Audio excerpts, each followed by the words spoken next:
I pledge allegiance to the flag of the United States of America and to the republic for which it stands, one nation, under God, indivisible, with liberty and justice for all. We'll start with county tonight. Can't hear you much. If anybody can hear us in the control room, could you have Don's mic? You raise it up a little bit. My mic. All right, call to order the County Commissioners meeting for November 20th. Announcements, County Commissioners meeting is being video and audio recorded. Is there any public comment that's not on the agenda? Don't see anybody. No new business that I know of. Can I get a motion to approve the minutes and the payroll and treasury warrants? So moved. Second. All those in favor? Aye. That motion carries unanimously. Commissioners' reports and comments. I had one. There was a request from the public for us to bring back to open session just a kind of review of 115 and 117 Baxter Road and the license and One Big Beach easement. And they wanted an update, and then we should bring this back to open session. And I said that I had asked town administration, Libby and Ken, to give us a red line. Well, Libby, you can probably tell us what better than I can. You asked us to provide redlined documents for both documents, which was an easement and a license, and we are working on doing that. It may have come in today. I just haven't had a chance to get it, but that was the intent. Right. So we can see the language that town council added after the vote, and then have a discussion on going forward or lessons learned. And so whether that's December 18th at our next county commissioners meeting or we do it before then, well, Christy and I will meet and figure that out. But I want to make that clear to the board and the public. And I think what's important, and we've got some of it is captured in the minutes, but what's important is when it's represented that something's the same, it should really be the same. And if there's a difference that's been has been given, we should understand why it's different than what the other one was and why that was put in. Was that put in a staff recommendation? Was that put in for the homeowner themselves? And as I stated, I voted against this, and as I stated at the time, just because you make a mistake once, or if you can improve something, you should be allowed to improve it. When people say, "Oh, we need to do it right away," and it's, we've already done it like this forever. We have precedent. We have to follow the precedent. We don't have to follow the precedent if we can improve. And so I think it's really important that we have a full and honest discussion when we get to this, so that we're able to improve. And I think there were some issues with that, how it was presented and what was presented and, how it went. So I'm glad that we're going to bring it back up and learn from those. Thank you, Matt. Any other comments? Motion to adjourn? So moved. Second. All those in favor? Aye. Aye. That motion carries. Over to you, Don. I'll call the November 20th Select Board meeting to order. I don't believe there are any changes to the agenda, so we'll accept that and move on to announcements. I think we've just got the two announcements. This meeting is being video and audio recorded. There's no select board meeting next Wednesday, November 27th, and town offices are closed on Thursday, November 28th. I guess I could add that the fire department began its move today over to the new station right attached to this building here, and I'm told that it went well, and hopefully it'll continue on into tomorrow. So they're all in. I was just asked to mention that the American Legion serves a Thanksgiving dinner open to anyone next Thursday around 12:30. Is there any public comment tonight for anything that's not otherwise on our agenda for discussion? Hearing none, there's no new business that I'm aware of. Approval of minutes from November 13th. So moved. Before we get there, one correction. It's at Island Home and 1 million, and I think the number that was on the screen was Island Home and 5 million. So take a look, and that was the only thing I found there. Okay, with that correction, I'll second that. all those in favor? Aye. Any opposed? Motion carries unanimously. Approval of payroll and treasury warrants. So moved. Second. All those in favor? Aye. Any opposed? Motion carries unanimously. Pending contracts, are there any questions, comments? Is there a motion? So moved. Second. All those in favor? Aye. Any opposed? Motion carries unanimously. Citizen departmental requests. Energy Office request for adoption of an energy reduction plan. But Lauren Sinatra is here. Good evening to the board. Lauren Sinatra, Energy Coordinator for the town.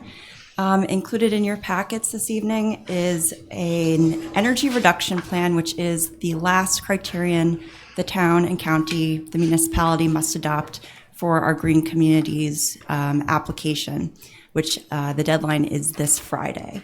So the energy reduction plan version that was submitted as an amendment on Friday or Monday incorporates additional input we received from the schools.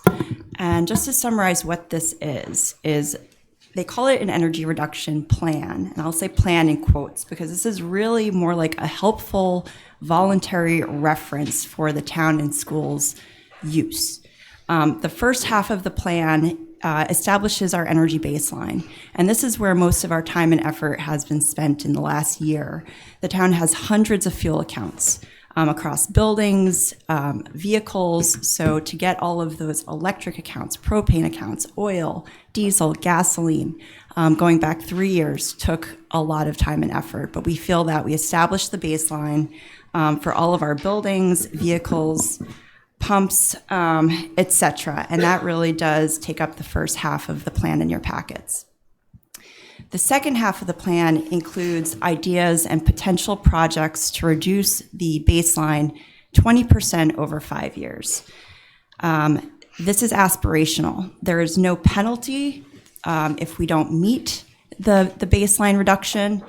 This is a living document. The state expects things to change, technologies change, priorities change, budgets change, needs change. This is meant as a starting point to be evolved and built upon, and to get to establish or the measures and the measures that are included in this plan, which will help us to achieve this 20% reduction, were based on energy audits that were performed over the summer from the months of August through October by Rise Engineering, lead vendor by National Grid. And those are included because those are the most likely measures that will receive funding by the DOER. Once Nantucket received designation as a green community, our initial grant will be $150,000. So if we meet our designation this round, that's automatic, $150,000. And they will want to see some cost-effective energy reduction ideas. And that's what is proposed in this plan, their potential, their ideas. Nothing is obligatory. This is not a spending obligation. This is strictly helpful reference for the town and the schools. So we are hoping to get adoption of this plan because this is the last plan remaining for our application. From what I'm told by the state and our technical advisor who's helped dozens of towns on the Vineyard and Cape Cod, this is the easiest check to get in the Green Communities application. It's the least controversial because there's nothing binding about it. This is really meant as a helpful reference. So this is before the select board tonight, and if this is adopted, we will require a letter from Libby confirming that. And before Friday, we would also need sign off from the school to complete our application. So this is really, we're at the finish line, we're inches away. It took a lot of work. It was a community-wide effort. It's taken years to get to this point, and we're hoping to cross that finish line.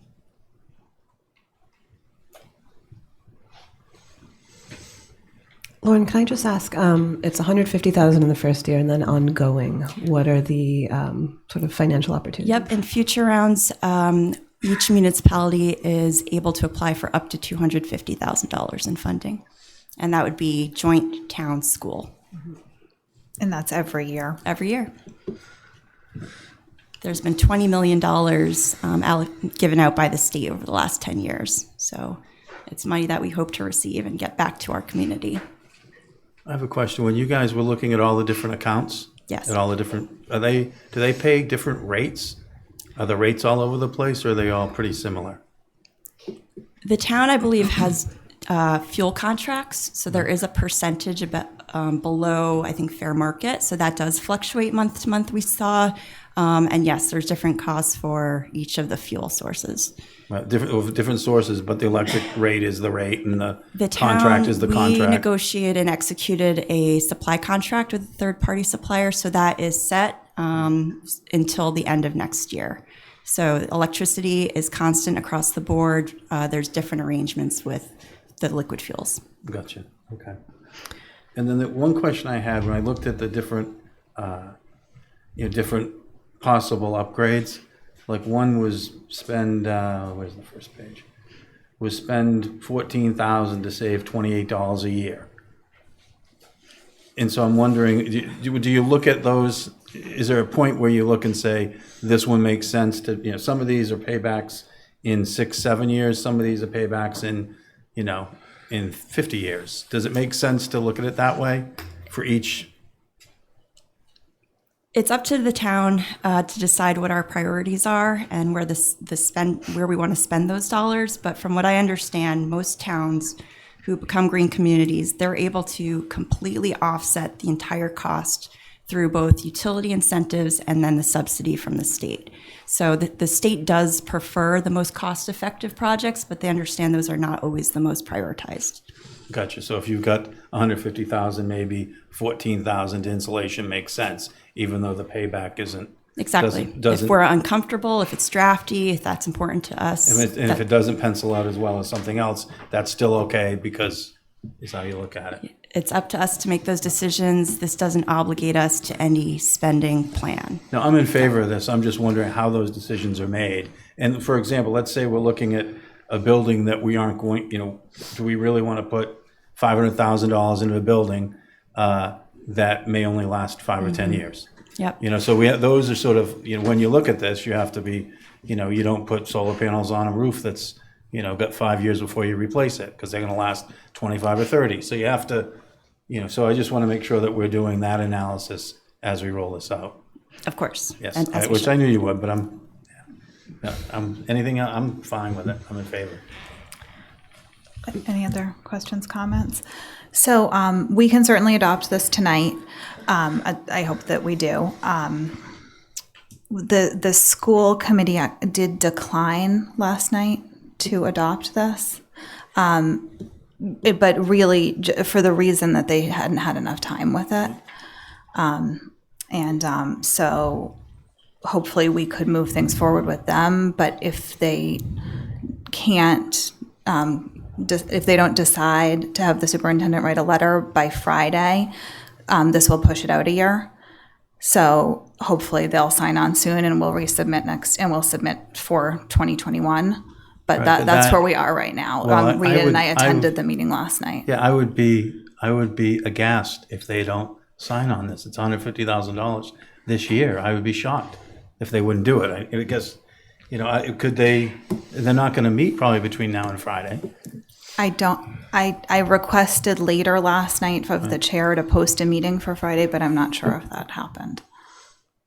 And I'm not sure if that's enough time to get them to the right comfort level. What are they concerned of? A lot of the comments that I heard, and you guys can correct me if I'm wrong, were just that they really didn't have enough time and enough involvement with the plan. And we did talk about that it's a fluid document and that it can be changed, and these are just some suggestions of how to do it. But it was very much about timing was my takeaway. Yeah, and I think a bit of process in that they don't vote the same day they receive the information. So unfortunately, they didn't have an opportunity to discuss it at a prior meeting before they weren't even asked to take a vote last night. But I think there was a misunderstanding about the obligations and the plan and whether or not it was an actual commitment to the projects that were recommended. And so there was concern about that. The final draft of the reduction plan does address that and makes it clear that there is no obligation. As Lauren pointed out, it's a guide and a baseline. And I think ultimately it's not a very burdensome ask, and there's significant funding for a lot of projects that we all want to do. So it was disappointing, and it does seem like it was mostly related just to not having the information in time, miscommunication about deadlines. But I do think it is a letter from the superintendent that is sufficient to do it. So I think there's still an opportunity, but I'm not sure that they will get there. And for him to do the letter, he needs a vote of the committee, is that? That was a little unclear. He doesn't need a vote of the They do not need the vote. committee. It has to be a simple letter from the superintendent stating adoption of the plan. And there can be caveat language. Right. The state has been very accommodating. And I just have to say that of all the departments, we really did work closest with the school to try to ameliorate their concerns with additional language and precaution, just language to get them more comfortable with this. But we've done a lot of work to get it to this point, and we just need that letter from the superintendent by Friday. The administration seemed at a comfort level, but that didn't translate into the committee feeling informed. Right. Yeah. I have a question, Lauren. Is the baseline still valid a year from now? For our energy reduction plan, we used fiscal year 18 because that would put us in the best position. It was a high usage year. We may have to use fiscal year 19 next year and to redo the whole plan. So we would have to do all those audits all over again. That is my understanding. And the timing of the audits this year, I think it was a combination of, again, we haven't seen a full plan until tonight either, but the timing of those audits also set up the timing for the finishing of the energy reduction plan. So are we going to have the same issue where the audits will be August, September, the reduction plan will be September or November, where we're in the same situation again next year? If we have to update those? I'm not certain, but I know that we needed the full fiscal year 19 data set for this baseline, and that wasn't done until after June 30th, obviously.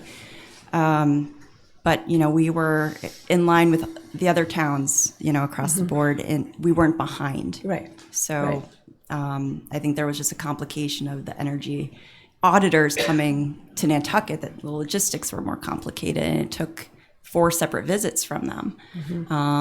And we did, again, try to accommodate the school. Most of the town buildings were assessed during the week of August 19th.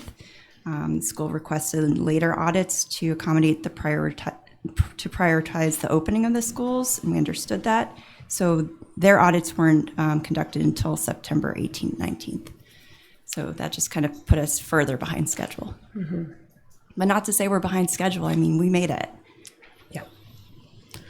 Yeah, that's my biggest concern, is that we end up in this situation again next year. And I don't know that we can, in light of that, if we do need to update the audit, I don't know that we can. We had talked about maybe getting everything ready ASAP in the next couple months, have it ready for the application. But if we have to update the information, that's a whole other process that we have to accommodate. So I think it is really disappointing to get this far and be so close, but the deadline looms. And I think that is the one thing the state hasn't been accommodating on, is that it's all or nothing. There's new leadership, and right now they're being strict with us, and they're putting it back on the local level to figure it out.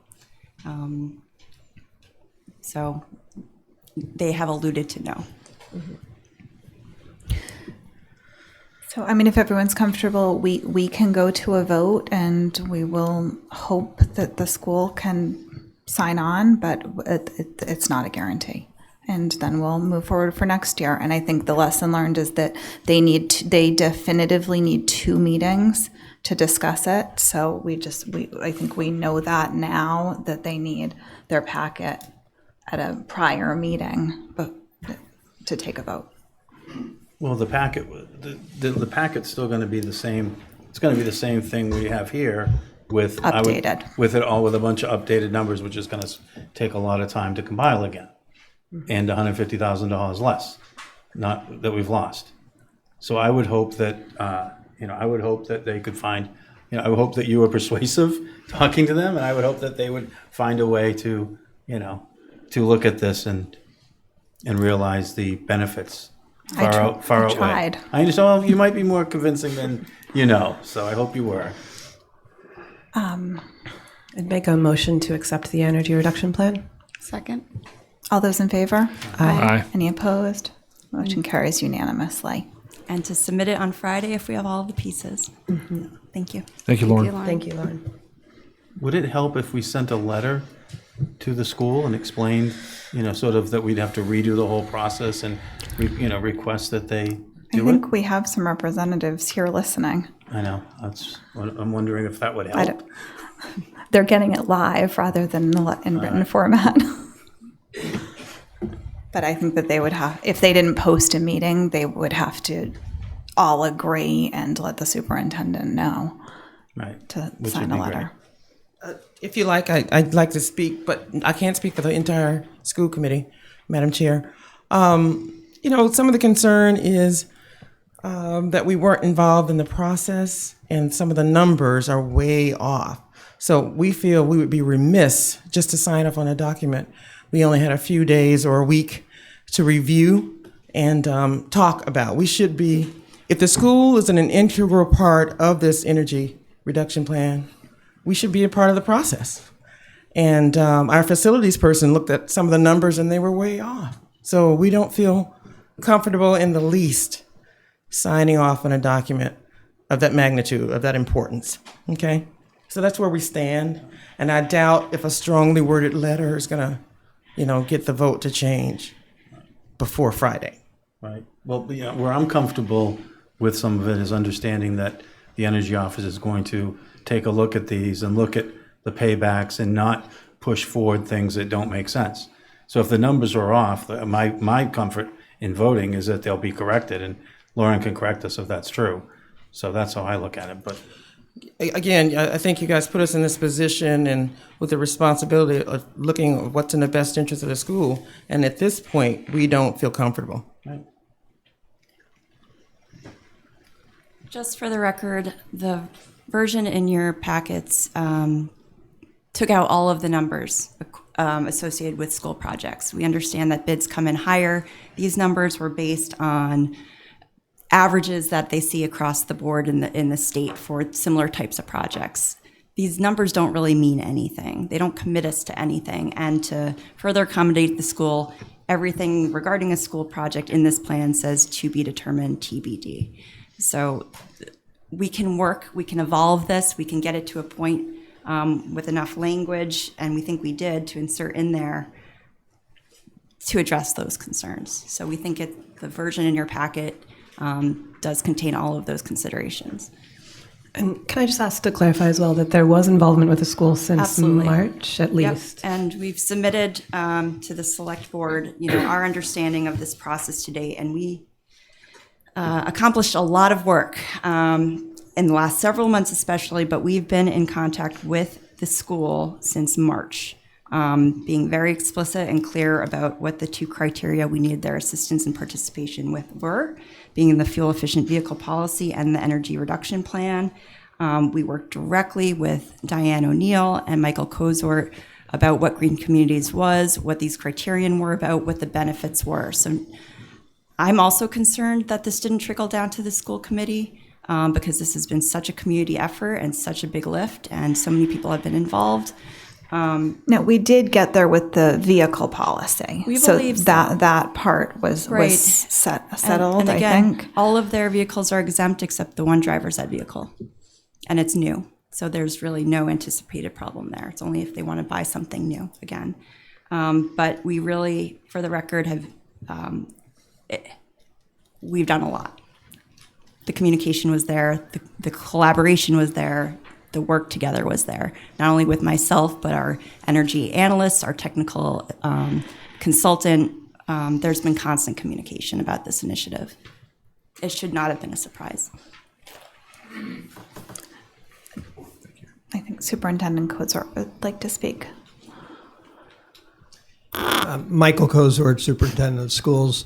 I didn't come prepared to speak. I wanted to come and listen. And I think that there are probably some misrepresentations from our standpoint, but I don't want to play this out publicly. I don't think that it serves a purpose. I would just say that some of the collaboration hasn't been as two-way as we would have liked it to have been. And this is really more about process than it is the lack of commitment by the school committee for energy reduction. And in fact, Margaret Song, when she reported last night, I think offered support for the school district in decreasing our energy footprint by 7% this past year. So I just want to make it very clear to the listening public that the school committee is not against energy reduction, and they're not against bringing grant monies into the district, but they do feel that they have a process for voting on things and getting on board. And I will say that the energy audit that was done, and I believe came back to the energy coordinator in October, wasn't forwarded to us until November 13th. Thank you.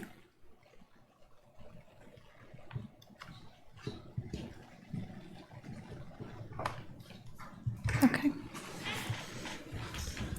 I guess my last comment again is just not to let process get in the way. If we all agree that we're for energy reduction plans, again, having process get in the way at the last minute is really disappointing. So I just want to make sure we don't do it again next year. I would agree. Disappointing. It's non-binding. It's personalities and egos. All of these, I think that Margaret did try to address everything last night, and all of these things can be addressed. There can be caveats in the letter. I just really hope that there will be some reconsideration, because it's $150,000 for fiscal 20, and then it's $250,000 that we could have been applying for 21. It's a lot of money.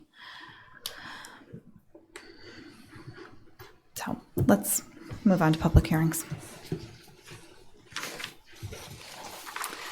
I'll open the public hearing to consider a utility petition for National Grid for 2 and 4 Hulbert Avenue. Yes, Jim Huxley, engineer, National Grid. Good evening. On Hulbert Ave, we're looking for the customer to install a handhole and 51 feet of conduit to serve 2 new homes at number 2 and number 4. There's just a note from the DPW that we don't always see, but it says that there'll be a dewatering plan and permit needed, and that's already done. Okay. I would move to approve with the comments noted. Oh, sorry. This is a public hearing. Is there anyone from the public who wishes to speak? Hearing none, we'll close the public hearing. Carry on. Quick question. What is the dewatering plan? What's the? Because that area the water level is really high there, they have to apply for a dewatering permit. So the applicant had to hire an engineer to go over a plan in terms of how they're going to deal with water when they're doing the excavation. So that's already been approved by the various departments and signed off by our office. And I will say, too, that this work was applied for a street opening and blocking a couple of weeks ago. When we put this on hold, they couldn't proceed with this until this was done. So we're really trying to keep our checks in place and making sure that things aren't happening before it comes to this board.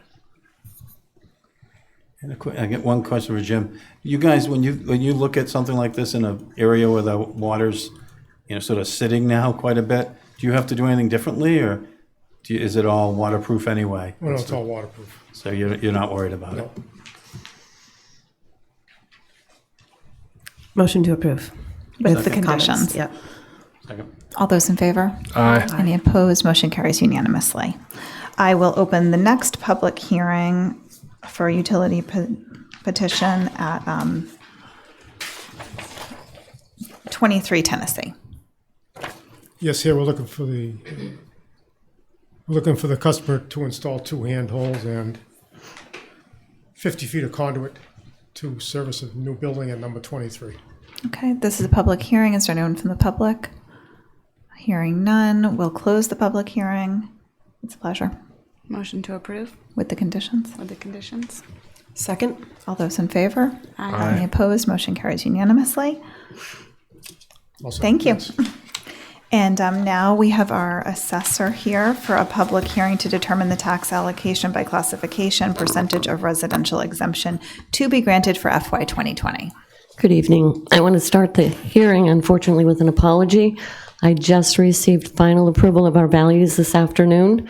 The Municipal Modernization Act has changed the requirements for revaluations to every 5 years now, and we just completed ours last year in fiscal 19. However, the interim years are now really being reviewed more thoroughly. So my apologies. We did have the values approved along with $1,057,000 of new growth to the tax base, which will be available moving forward.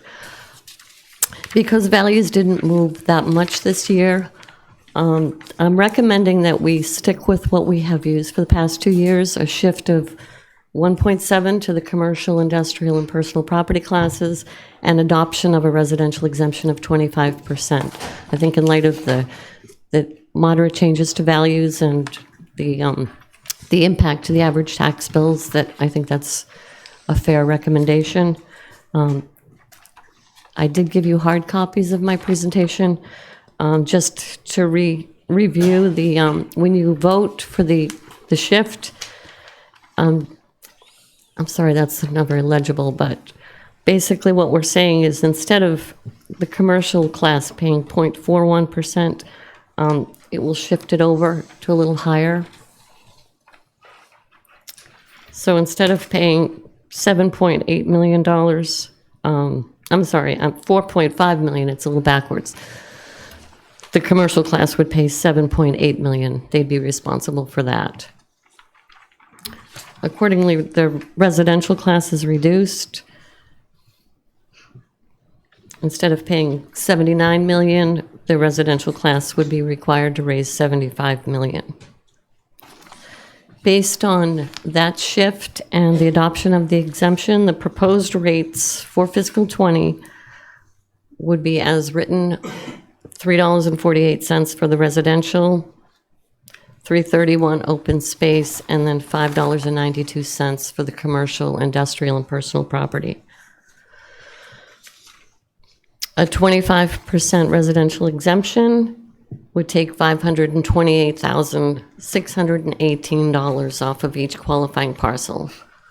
We actually have 162 properties this year that will have to be manually adjusted because they fall below our exemption amount. So I'll take questions. You've got the information in front of you. This is a public hearing. Is there anyone from the public wishing to speak? With Mary Longacre is coming to the mic. Could you scroll back up a little bit? Sure. So I'm just curious, you didn't mention that the personal property tax is apparently shifting from 1 Right. million to 1.8? Right, all three classes, CIP they call it, that they always have the same rate. So as that's shifted as well. Got it, thank you. Are there any other public comments or questions? Hearing none, I'll close the public hearing. Anything from I the just board? I just have a question. Do we know, is there any sort of average tax bill for commercial? Do we ever look at that, or is it too It's varied? hard to break that down because most of the commercial that's year-round, so to speak, it's a mixed use. It's residential and commercial. Mm-hmm. So we've typically used, I think, $2 million as the benchmark. Okay. We did. And then I have a good watchdog that usually keeps an eye on the commercial tax rate, too. Exactly.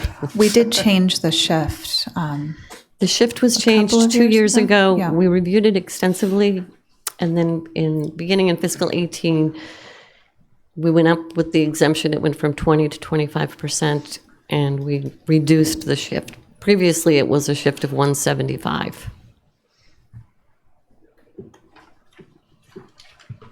Any other questions, comments, motions? Yeah, I'll move approval. I don't see any reason this year to change it. It's going up 3% or something, you know. It's going up a little bit, not a lot. I think this is sort of, it's not time to mess around with it at this point. I Second. agree. Christie. All those in So favor? you're actually doing two votes. You're adopting the residential exemption and you're voting the shift of 170%. So we're, So moved. And I'll also be Approving both. emailing all of you, because this is the time of year when you have to remember your gateway login and passwords. You will have the LA5 that needs to be electronically signed. So, okay. thank you. So all those in favor? Aye. Any opposed? Motion carries unanimously. Thank you very much. Thanks.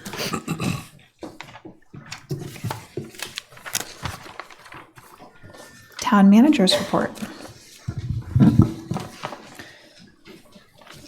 This is an update on the 2020 annual town meeting warrant articles. You got your first update on October 16th.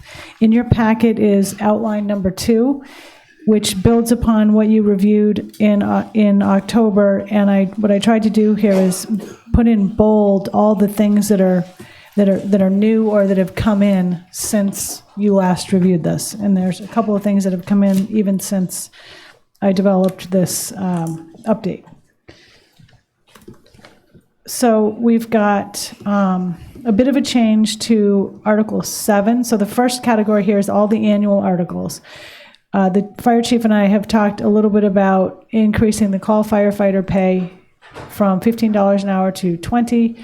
And we've talked about adding a per diem position to the seasonal salary schedule so that it gives him the flexibility to hire or engage on a temporary basis certified paramedics that can help while we're getting our advanced life support program up to speed, because there's going to be some gaps at the beginning. Then, moving down a bit to potential new appropriations beginning in fiscal 2021. Actually, these are probably more like beginning in 2022. I noted it there because with the local marijuana sales tax and the short-term rental tax proceeds, we are going to need a full year of receipts in order to more adequately project that revenue, and the Department of Revenue probably will not allow us to do much beyond what we've already received. So the full impact of both of those new taxes won't be seen until fiscal 2022. I just wanted to make that note because I hadn't mentioned that before. Short-term rental tax proceeds, we might want to be thinking about a potential special fund for specific uses. John and I have talked a little bit about this. I think it would require potentially special legislation or a general law acceptance, or maybe even a bylaw town code adjustment to actually set out a special fund for specific uses. And I think, John, you said somewhere else may have done this. Yes, the town can, there are a couple of ways to do it. One would be through the acceptance of a paragraph in the statute on stabilization funds. It allows you to designate a minimum of 25% of a recurring revenue, which this would be, and that money would go into a stabilization fund. And then it could be used in the future for that purpose. Actually, your local marijuana tax is in a stabilization fund, so it's the same statute that we're talking about. If you wanted to do something different, a lower percentage or something like that, you would need special legislation to create a special fund. So that's just for your consideration, potentially going forward. I should note, though, that with regard to the short-term rental tax proceeds, we can't break out what is coming in from short-term rental versus the room occupancy tax, because it is basically an expansion of the room occupancy tax, and the state has indicated they are not going to break out the above and beyond for the short-term rental. So you have to sort of gauge what it is based on a year ago, what your room occupancy was, and it won't be totally 100% accurate, but at least it's a pretty good gauge. So we want to be thinking about that, because going into fiscal 21, we are most likely going to be relying on some additional revenue from the expansion for the operating budget. And it is we're going to have to make even more cuts without it. So it is something to be thinking about whether or not we want to set up a special stabilization fund to dedicate some amount of those funds to a very specific purpose. Otherwise, it will go to town operations. Just something to think about. You don't have to decide it right now.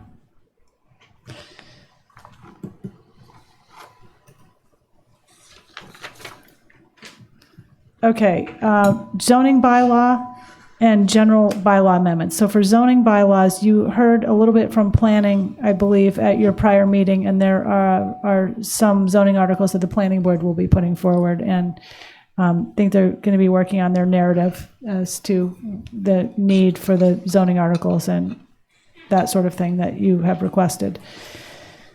The general bylaws, at your last meeting, I had the item there, speed limit on electric bikes and bikes on bike paths. And what we heard was there is a Mass General Law pending that will address that. And it's likely, hopefully, to be enacted prior to town meeting, maybe anyway. So it seems like we should probably just wait for that. And I don't know if BPAC has any sort of update on that. Yeah, the law says it gives local control.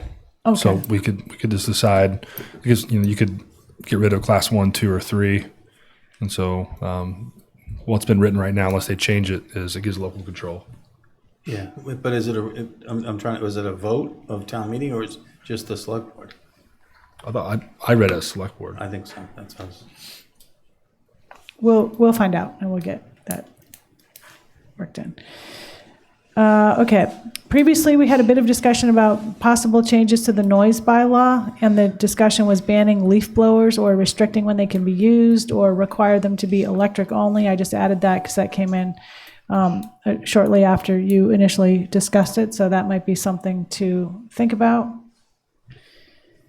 And the last item there is a little new, sync the town bylaws with state laws pertaining to bicycles. And this is something that Jason and I talked a little bit about. So we need to do a little work on that.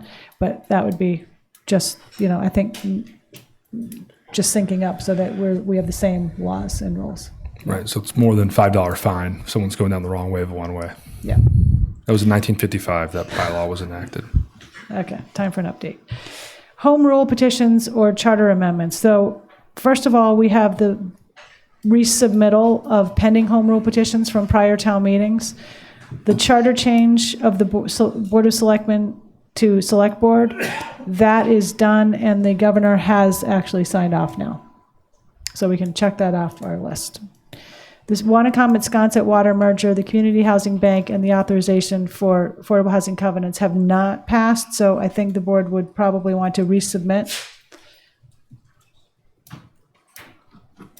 And then potential new home rule and or charter amendments. There is one in the works for the land bank to transfer some property to the town for the future Milestone Road Rotary project. And that will require some land to be transferred to them in exchange, so we're working on that now. Year-round market rate housing trust, this is a potential new tool that we could potentially use for the establishment or maintaining of market rate housing. I honestly don't really know all that much about it. I think Tucker may have looked at it. I forget. John sent us a model from Provincetown, so we're reviewing it now to see if we think it would be a good tool and work. We've had a meeting with the airport about a potential charter amendment and or home rule petition. With respect to capital project funding, they have some timing issues with respect to how town meeting is scheduled in connection with their funding from federal and state sources. So we had a discussion with them yesterday with their council and town council about this, and it definitely needs legal review, but we're working on some potential language to present to you. But the idea would be that the select board, rather than town meeting, potentially would be able to approve certain types of appropriations for certain capital projects at the airport. Mass General Law acceptances. We've talked in the past about the Municipal Water Infrastructure Investment Fund, also known as the WIF. This has been adopted in one town fully so far, Sandwich. And is Dennis looking at it? Dennis has passed it at town meeting, but it also requires a ballot question, so that will be coming up in May. And if they adopt it at the ballot, they'll be the second town. So we talked about it before, and it's a CPA-like surcharge on tax bills of up to 3% that would be used specifically for wastewater and water improvement projects. We have discussed modeling it with and without, sort of comparing it to would it be better to do overrides for the projects, or would this be better? What is the least burden on the taxpayer? So we need to do a little work on that. Mass General Law, Chapter 30B, Section 12. This would be an acceptance of that law, which would allow the Chief Procurement Officer to do what it says here on the chart, award contracts for up to 5 years in connection with the quinennial revaluation. The Municipal Modernization Act, as it says there, you do revals now every 5 years instead of every 3. So we would want to have a contract with our vendor who handles that for 5 years, not 3.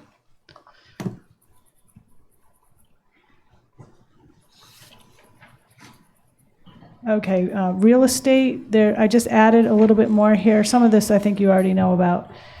The potential acquisition of property for the senior center. We talked about this. I had it in a different location, but I added it to this location as well. Potential real estate transactions in connection with relocating the Surfside Sewer Pump Station. There's ongoing discussion about that, but that needs to happen. And then potential transaction in connection with Wannacomet Water and the land bank and a future well site. This is coming from Wannacomet, so they have asked that they be able to develop an article that would do this. Okay, ballot questions. These are all, still very much preliminary, but potential operating override for Our Island Home. Again, the acquisition of property for the senior center would likely require an override. Potential non-binding ballot question. I believe this is going to be a recommendation of the Government Study Committee that the question be asked something like, should Nantucket move to a representative town meeting? And the moderator has suggested a sense of the meeting vote about e-voting, which we're going to be implementing, as you know, for the first time at the 2020 annual town meeting. I don't know if you want to discuss any of them, but the citizen warrant articles have come in, and they were sent to you earlier today.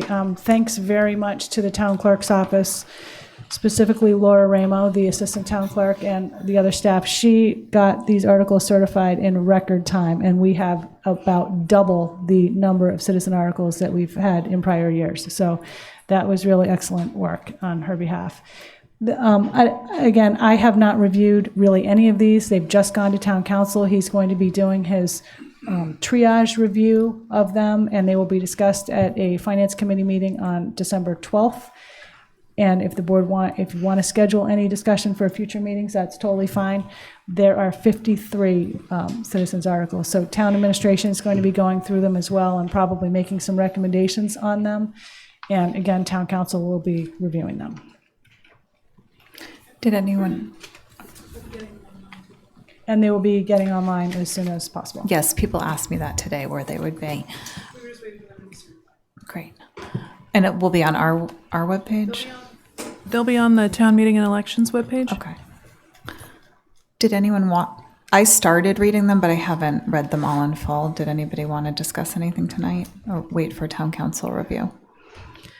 I've skimmed through most of them. Definitely need to go back in more depth. And I think the one that did catch my eye was the gas-powered leaf blowers, because it was a discussion that we've had. And maybe at a future meeting discuss as to whether that would be a board article. And possibly the citizen warrant article references it's a ban on gas-powered leaf blowers for commercial, and whether or not we might want to make it just all across the board, gas-powered leaf blowers. So that was my only initial thought. So we could have one out of either support theirs or roll it into ours. Yeah. Yeah, I had someone in the business tell me they were already converting their entire operation to those because they are better than the gas ones, and so it's kind of a no-brainer. Yeah, it's definitely, I think a lot of businesses are already doing it, and they don't have a long lifespan anyways. So if someone did buy one recently, it's not that onerous as to change it up.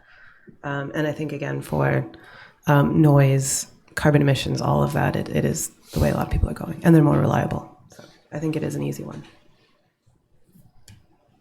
I hope when we talk about it, we have enough time because it's 54 items, and the same thing when we do the zoning items. Let's make sure we have the information and then we have the discussion. So. Okay. Yeah, I'd like to try to spend some time on the citizen warrant articles that hit the capacity issue with the town, like what's like the single-use plastic ban. Like if that was to pass, what does that look like for the town staff, right? And try to think of, not that we have any control over it, right? It goes to town meeting, but for us to think about, funding and capacity issues. That's when I first saw 53. A lot of them are zoning and acquisitions, but a lot of them are significantly changed things for operations and staff. And so those are the ones I want to spend some time talking about with the authors.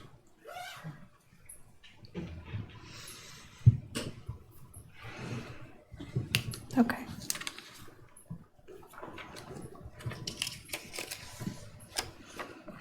Ready to move on to select board reports and comments? We've got continued review discussion of select board's goals of implementing paid parking for summer 2020. We started this discussion on November 6th. This is not a public hearing tonight per se, but I did say that I would certainly allow public comment. There is a updated recommendation from town administration. Libby, do you want to go through that? The updated recommendation is in your packet. I will try not to go through every word of it, but we've spent quite a lot of time going over this at the staff level. And number one, we would recommend scheduling implementation for the summer of 2021 instead of 2020, and that would give us sufficient time to do a lot of things that really need to be done in advance of implementing paid parking, including resolving equipment, technology, staffing, hiring, public education, signage, pay station issues. We are in the process of finalizing a job description for a parking coordinator. We want to hire that position before the end of 2020 and get it advertised out as soon as possible. We'd like to hire at least 2 additional year-round parking enforcement officers, and they don't necessarily need to be hired before the end of 2020, but fiscal 2020, but before we implement paid parking. We need to purchase the pay stations.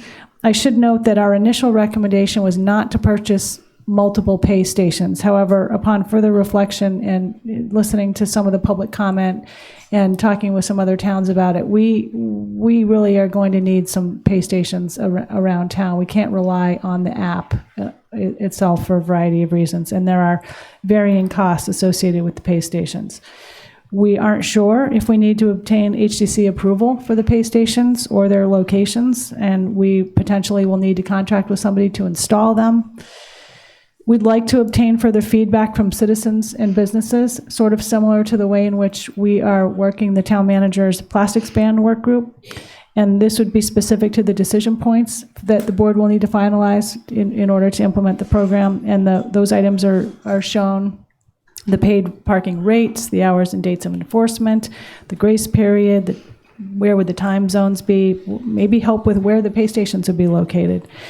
We would like to explore what it would take to provide free downtown Wi-Fi if necessary. In the summertime, the app is going to go down from time to time, and even the pay stations might go down from time to time. But if we can bolster that by having Wi-Fi available downtown that people could access, that might help. But we need to figure out what that could cost. Oh, I should mention that this never really has come up, I don't think, but we want to confirm that the paid parking program would not apply to Sconset. I don't think that's been anybody's intent, but just get that out there. For the summer of 2020, what we would recommend is that we proceed to purchase handheld license plate readers and use them for the enforcement program that is already in place, that would actually probably be a little more expanded. We would continue to use the current system of the timed parking areas. We would be able to gather data as to where and when vehicles are being parked, for how long, and then also just work out just how long does it take to utilize the LPRs with the humans that are going to be using them. Work out the bugs, vet their use. We'd like to purchase an LPR vehicle so that we can, again, work out the bugs with it and figure out what our best ways of utilizing it would be. Monitor the residential parking areas, but also there are outer areas now that have timed parking over by the hospital and over by the Stop and Shop. And as things develop in that area, there may be more timed parking areas. Do you think we'll do that on Amelia Drive after we widen it? I don't know, but possibly. And that would be another place. We need to adopt the necessary regulations that need to be in place in order to formally establish paid parking. Town Council and I have talked about that, and we would be ready to get that done before town meeting. Increase fines in the core district from $25 to $50. We need to continue on with our public outreach and education campaign. And with respect to a commuter lot, specifically when discussing the 2 fairgrounds lot, we would want to improve that lot for this coming summer. There's some brush cutting that we think we can do to make it a little bigger, add spaces, paint them a little better, sign them, examine the need for lighting and maybe a shelter. We're looking at what it would take to provide a free commuter shuttle that would potentially run from the 2 fairgrounds lot downtown nonstop as frequently as possible. It would depend on how many vehicles we could get going, but ideally it would be 10 minutes or less. I don't know exactly how it's going to work out. We're working on a survey right now so that we can maybe gauge a little bit what times of day people would want to use it. So that is about to go out, I think. And we've talked about implementing fees in that lot for commercial vehicles, sort of similar to the way it works down at the downtown lot, but more definitive. It is there would be a rate for commercial vehicles, and that might be done through a pay station or some kind of a permit. We haven't gotten quite that far yet, but it would be free parking for residents who are using it to take the commuter shuttle downtown, ideally. This would also allow us time to have some additional consultation with the parking consultant to clarify unclear issues and or obtain advice on the decision points. Lastly, we have internally for a number of years now discussed exploring the possibility of town management of the downtown Stop and Shop lot, and there have been some property ownership issues down there. There's not one property owner, there's more than one. And previously there was one that was agreeable, but another one was not agreeable, and that may be changing. So we'd like to continue to explore that. And we would utilize the paid parking service that we're anticipating purchasing for residential parking permits, which is part of the RFP that we've issued, which is due today? Yes, tomorrow? Today. I guess we probably got it in, but probably nobody's reviewed it quite yet. I think that's it. What about the implementation of doing the zones for the residential? That was another thing that we talked about. Yes, that would be something that, I think that's a little bit further up, time zones, where and what times, that we would try to maybe seek citizen feedback on and maybe resident feedback. And I've gotten a little bit of feedback from some of you, but yes, that would need to be done, that we could start examining that now. I don't know if we'd have that in place for this summer, but definitely for the following. Yeah, I think it would be, I think if we use license plate readers this summer, I think the key to all of this, I'm happy that you've sort of laid it out the way you have, because I think the key is to figure out, license plate readers this summer, keep everything the same as it is, and it'll give us the data, it'll give us the usage, we'll figure out what the capabilities of the license plate readers and how this is all going to work, and I think it should, that'll give us the information we need to determine what size the downtown should be, what streets, how, and all that stuff is, based on demand management principles, not on how we feel or what we want. It's on how, what do the numbers tell you? And so I think having a full set of numbers and knowing, knowing the parking in every area for the whole summer, I think that to me would be a huge win and a huge step forward. So. I agree. Yeah, I'd really like to see, with all of the people that have come up to me since our last meeting and said that they really don't want this, my question to them is, well, how do we change some of the behavior that's causing the problems without putting a value on parking? And I'm hopeful that maybe some of these things, like increasing the fine and then providing the alternative of that direct shuttle out here, maybe we'll actually see some alteration in behavior. Some more incentive to park a little bit further away because the fine in the core is now $50, and some reliability of getting to downtown in 10 minutes and leaving your car out here when you know you're going to be at your desk for 8 hours. It might be an easier thing for people. I don't know if that will be the case, but I think that it will all be data gathering.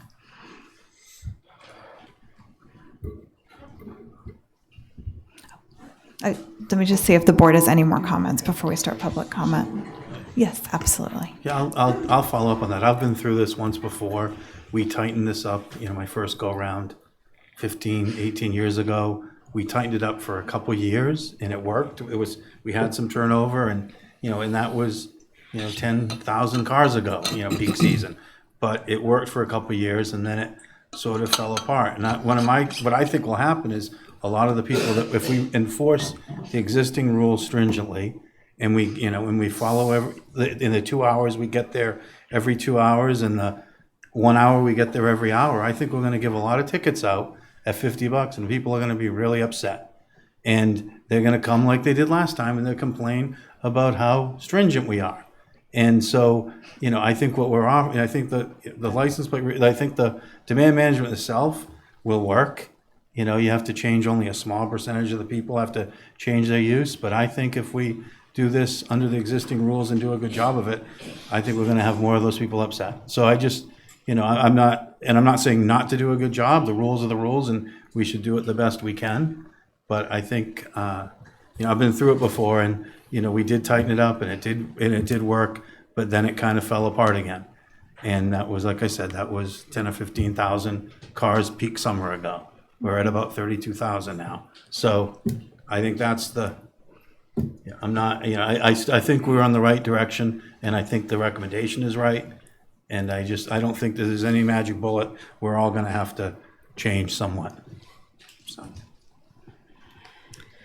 And I just want to comment that I think the getting the sort of secondary infrastructural support for something like paid parking is key, like the commuter shuttle, and any of the other things that have been recommended that help us get that in place first. After the last meeting, I was definitely concerned about the scope of what we were trying to achieve in the amount of time, plus not having adequate time for feedback. So I do think this is a much better approach and will give us more of the information that we need in addition to what the consultants already provided us.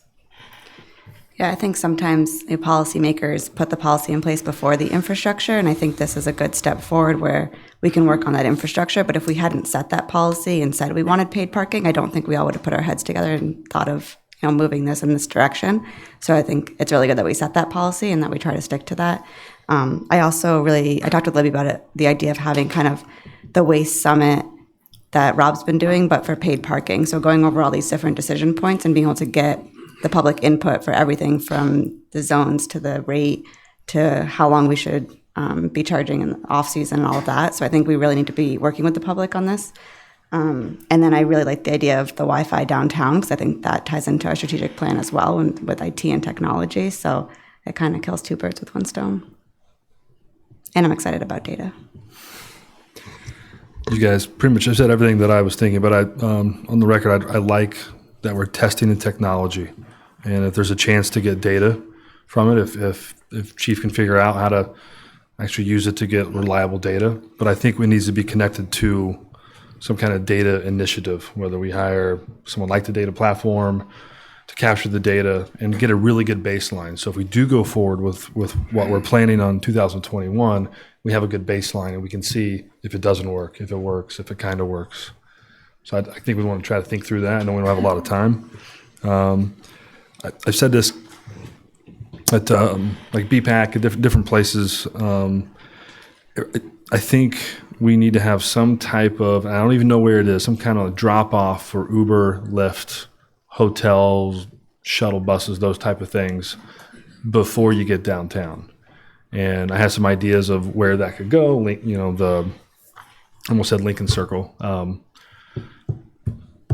right across from where I'm at, that little triangle. I'm spacing the name. Thank you.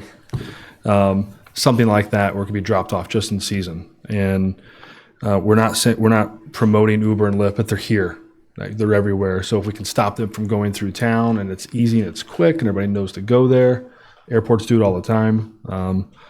Adding those type of things in, and then the 2 Fairgrounds Road cleanup makes a lot of sense. Figuring that out before we go full force with this, and I think we're going to see if the increased enforcement and increased overtime pay really does the trick. I mean, Matt said it worked before, and a lot of people stood here last Wednesday night saying that's all we need to do. It'll fix everything. Well, we'll see, and maybe it does fix everything. We change, we adapt it again this time next year. So I'm happy with kind of where we're going if we really try to capture the data and do it right. Oh, one more thing I was going to say that I said last week. I tried to explain to people who are approaching me about after last Wednesday, if we just were doing the paid parking, it would be a mistake, but it has to be a part of a bigger plan. We have to do shuttles. We have to maybe do satellite lots or think about the next 2, 3, 4 years, because then it makes sense to me. But just paid parking alone doesn't make as much sense. I was hoping that maybe we could, in addition, start a conversation with the schools about whether there might be some parking available for a park and shuttle in from one of the school lots during the summertime. I think in addition to the satellite lots and the commuter, back in to town, we also need to talk about the NERDA and those routes. Make sure that's part of the discussion. I think there's a proposed data platform to really look at NERDA and look at the routes and kind of dig in there. We've kind of lightly brought it up here over the last 2 or 3 months. When Don and I met with Parking Jason on the phone, one of the things he said was that the data starts the first week, that the data just doesn't pile up somewhere. You start analyzing data. You have to have someone in place to analyze data from week 1, because that's, you should be getting it from week 1. The data should be part of any RFP, and the license plate readers have to have that capability, and they also have to be GPS enabled. They have to know, that type of stuff. So there's certain things that we need to, that I'm glad we have time to work on, because those are key parts of this. I sent a Fast Company article about a fiber network that was the best in the country. And you would think it would be in somewhere like San Francisco or New York. It's in Amman, Idaho. And what they did is they own their own 16,500 people.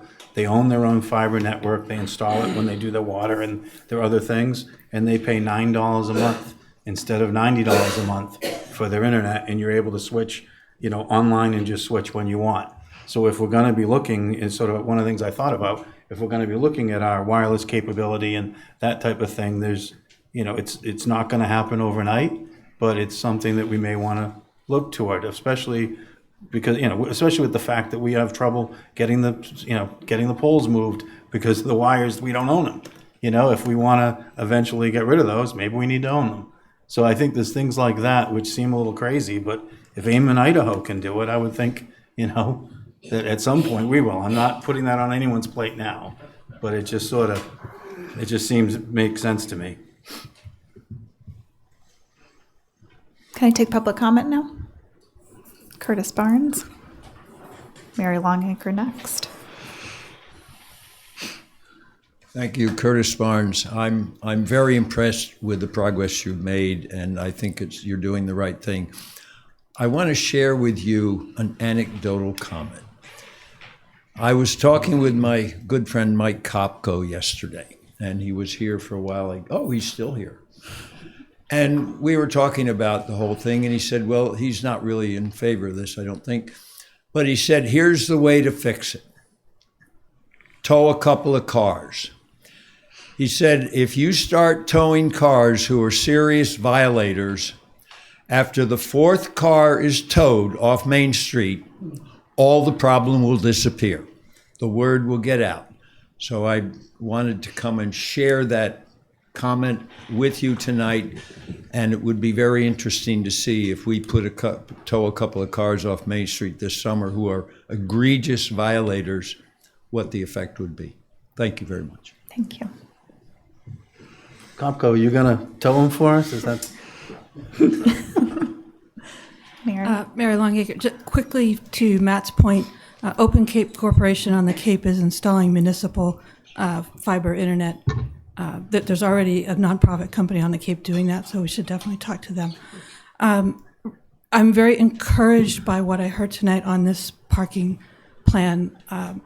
I have not followed the entire discussion, so I apologize if this point has already been made. But I don't know if you've considered that people have a third option, and that is to not go into town at all, especially if you're going for the bank, the post office, the pharmacy, something to eat, even the Bartlett's truck.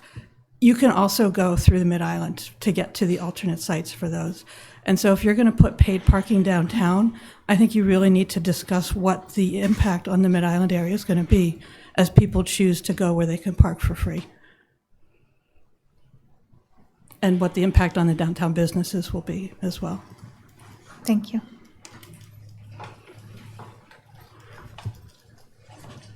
Dave, you first. Michael Dave next. Iverson. I applaud your decision to push it back another year. I think it's a great idea. I had a bunch of points, but since you're assured that we're going to have another chance to kind of look at what you guys come up with in another year. So I'll hold back on that. One important part, though, that I just kind of wanted to put out there, and you guys actually touched on it, which is great, is that a lot of these communities that do this demand parking also have transportation demand strategies. So you guys touched on it a little bit, but I think it's something that should be explored a little farther. The shuttles, what time they are, maybe pricing with the wave at certain peak times to help encourage people to use those. But I think that some sort of transportation demand strategies will definitely help with the paid parking. Even though I'm not for it, but we're going that way, so let's do it right. Thanks. We were talking about that earlier today. We need to have an NRTA update on the routes and the ridership and see if we need to make some shifts very soon. Ideally, eventually, NRTA is free. I mean, in an ideal world, you earn enough from the parking that the NRTA becomes, a shuttle.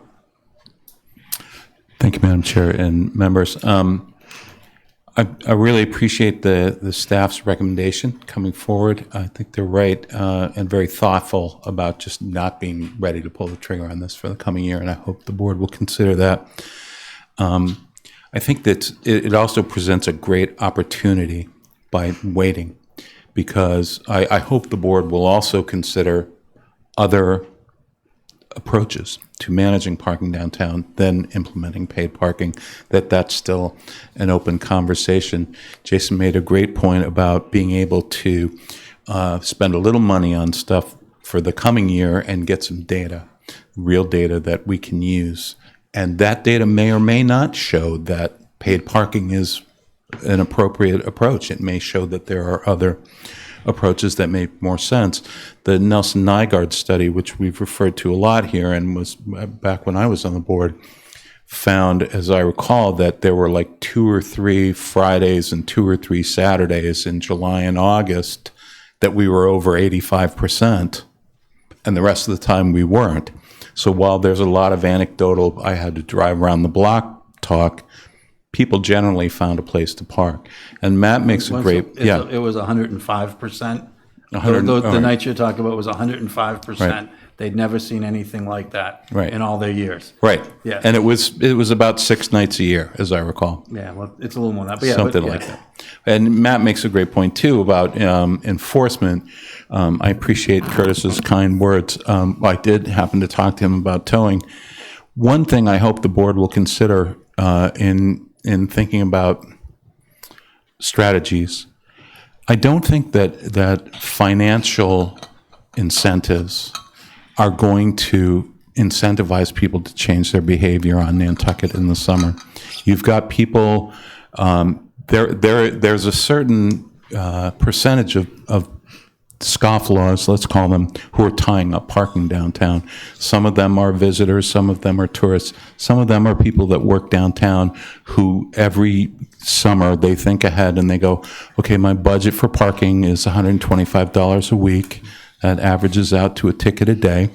If we increase the parking fine to $50, then they, at the beginning of next summer, they'll say, okay, my budget for parking this year is $250 a week, and they're ready to go. I think if we really want to incentivize people to change their behavior about their cars, having been towed in New York City once myself, the first time a couple years ago, and having to spend half a day getting my car back and having people say things to me like, I'm sorry, we only take cash or a cashier's check.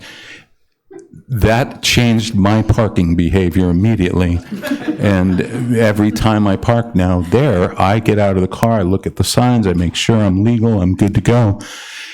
If you want to incentivize our people here in the summer to change their behavior, we need to start thinking about other ways than $25 or $50, because I think these are not strategies that are going to work. So I hope you'll take the staff's recommendation.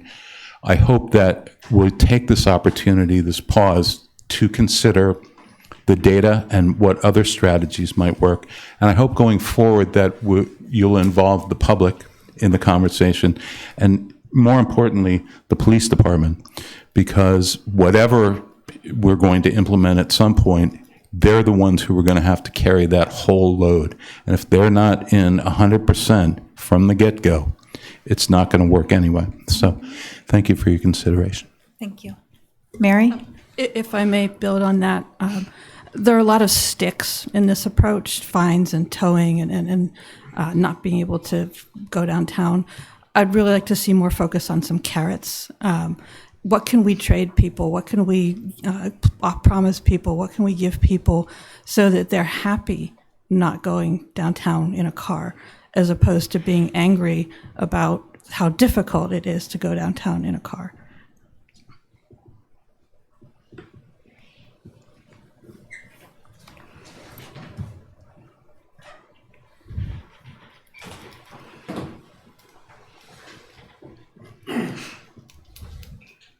Hi, everybody. Grant Sanders. In May, I moved back to Nantucket full-time. Prior to that, I was working for a large ad agency off island, and one of my biggest accounts was the Department of Transportation in Connecticut. And I know firsthand that you can change people's behavior.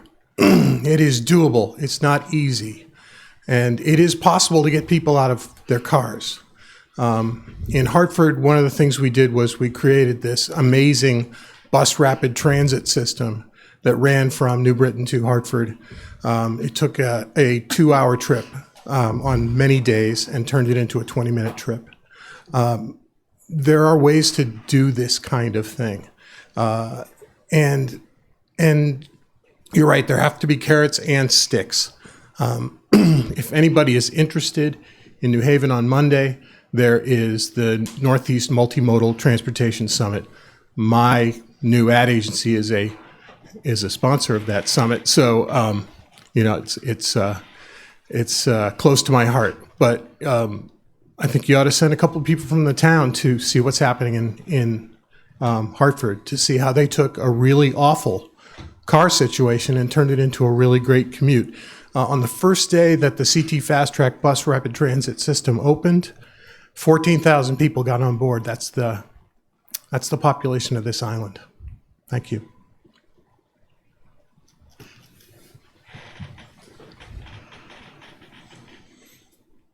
I have a couple comments. I think paid parking, in my mind, is a stick. You're valuing it. I think that parking fines and towing, et cetera, become very punitive. Whereas if you go down and your first hour or 2 or 3 is free and then you pay another $1 or $2 an hour, I think that's a better situation, myself. I think people say that, there's rich people won't change their, habits, and only the rich people will get this. It's regressive. Parking is regressive. And I look at the other way. The poor people don't drive at all, but yet they're paying for a lot of it. So, the really poor people on the island are on their bikes and their mopeds. They can't afford a car.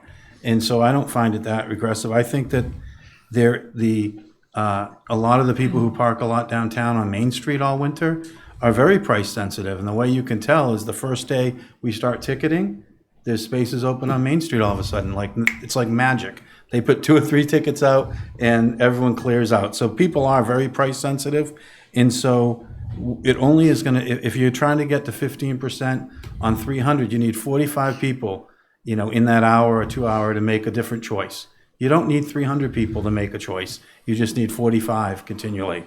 On the whole 1,000, you need 150 to make a slightly different choice. And if they're as price sensitive as I believe they are, I think that, it won't take $100 a day to have someone change their mind. The other thing that people talk about, the rich people will park all day. They're on vacation. They're not working. They don't have to park all day. They're going to come in for an hour or 2 and leave. They're not going to sit for 8 or 10 or 12 hours, and they can't stay overnight anyhow. All the reading I've done, businesses typically oppose this. By year 1.5 or 2, they are all completely in favor. In a lot of places, when you read the literature, the citizens oppose it, and by year 2, they're in favor.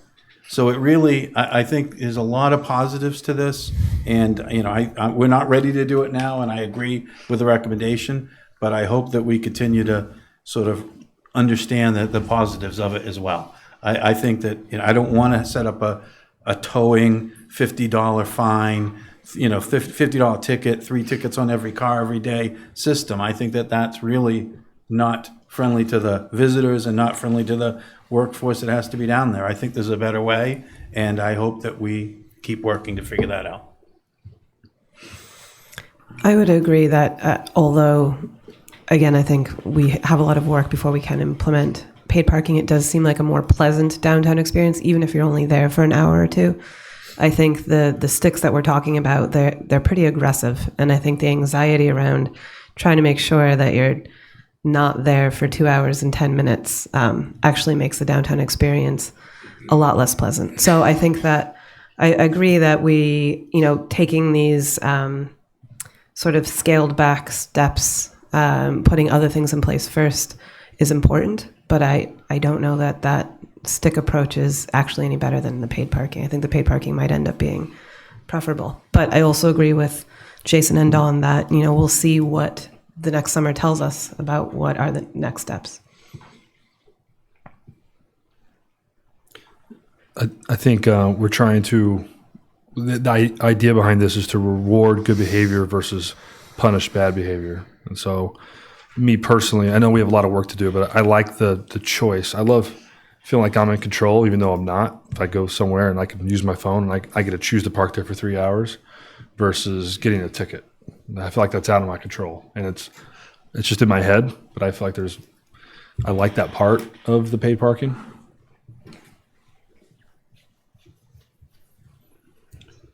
That's all I got. Yeah.